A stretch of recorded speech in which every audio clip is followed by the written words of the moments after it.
Nianze kwanza kwa kumshukuru Mwenyezi Mungu kwa ajili ya siku hii nzuri sana kwangu, naamini na kwenu. Mimi naitwa Mama Mayrose Kavura Majinge. Mimi ni daktari wa falsafa wa maendeleo ya binadamu. Nimebobea kwenye afya bora ya akili.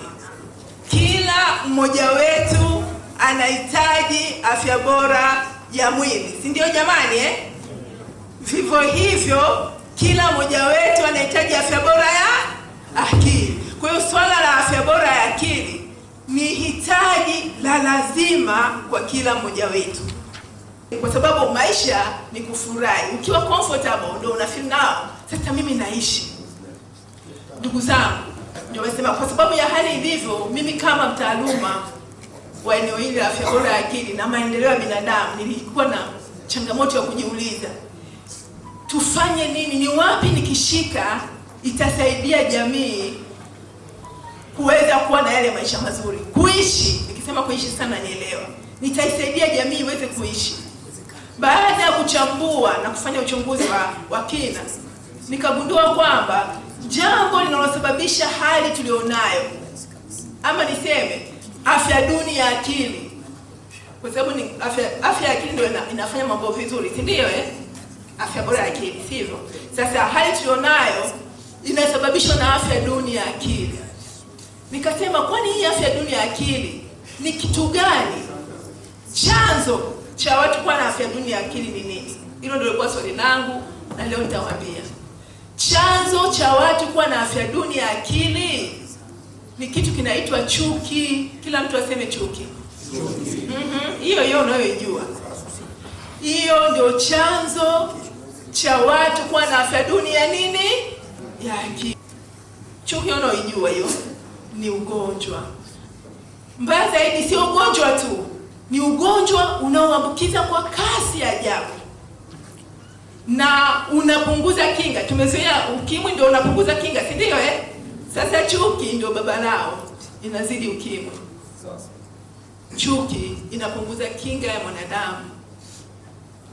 Lakini haitoshi, ndio ugonjwa ambao unaua kweli kweli katika maisha ya leo kuliko ugonjwa wowote duniani. Na hiyo sisemi kwa kuchombeza ndugu zangu.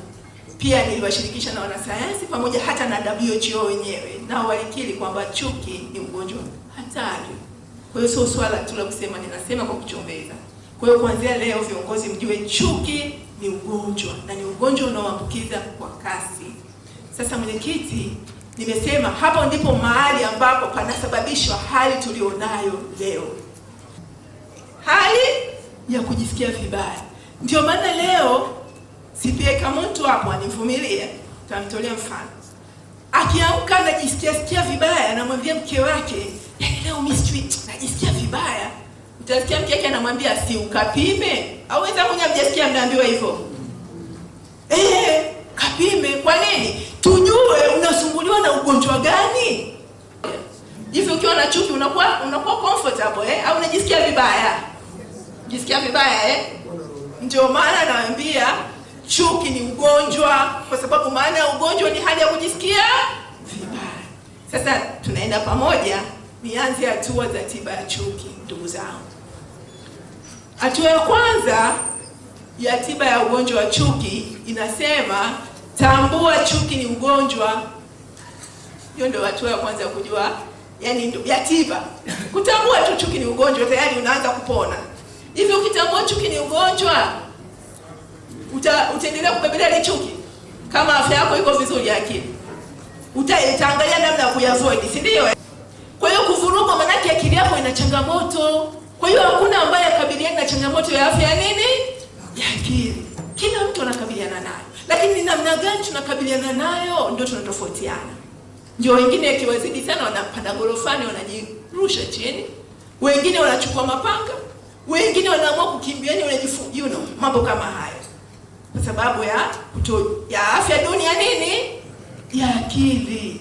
Akili zetu nimesema kazi yake ni kukabiliana na changamoto. Sasa Siku hizi mtu akipata changamoto, nyie wenyewe uko nyumbani, umevurugwa kule kwenye familia, unakuja ofisini. Njiani kama una drive, madriver wenzako wote watajua leo umevurugwa. Ukifika ofisini, receptionist pale atajua leo bosi kavurugwa.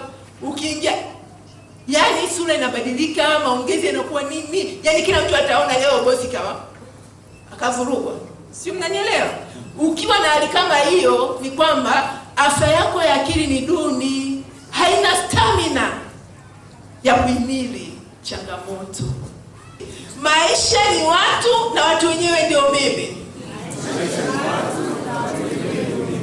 Tawapa manake. Manake ni nini?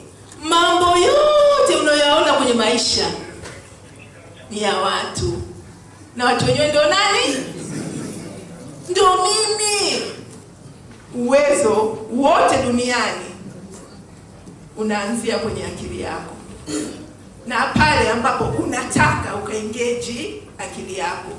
Ndugu zangu, kwa hiyo tujiepushe na mawazo na mitazamo hasi. Kuna mtu mmoja, mimi siwezi kabisa, unafikiri naweza? Mimi siwezi. Watu hawajiamini, wamejiwekea mambo mabaya. Jamani, ndugu zangu, ni hatari. Kwa sababu lazima ujiamini wewe kwanza. Watu hawezi kukuamini kama wewe mwenyewe huwezi kufanya nini? Kujiamini. Nilikaa nikatafakari, hivi upendo umeenda wapi? Utu umeenda wapi? Nilipotafakari na kufanya uchunguzi wangu, nikagundua kitu na leo nataka niwaambie. Kwa sababu mkishajua kujipenda, chuki itakuwepo tena? Haiwezi kuwepo. Ndio maana naambia ni dawa hiyo na wapeni. Sasa watu hawajui, maskini. Watu wafanye nini? Hawajui kwamba tatizo la upendo lilipopotelea ni kwenye sisi wenyewe, wewe mwenyewe ndani yako. Sasa hizi kitu adimu kinachukuliwa poa, kinaangaliwa zaidi. Kinaangaliwa wewe unajichukuliaje? Unajichukulia hivyo kwamba wewe unajithamini? Ndio nauliza, unajipenda?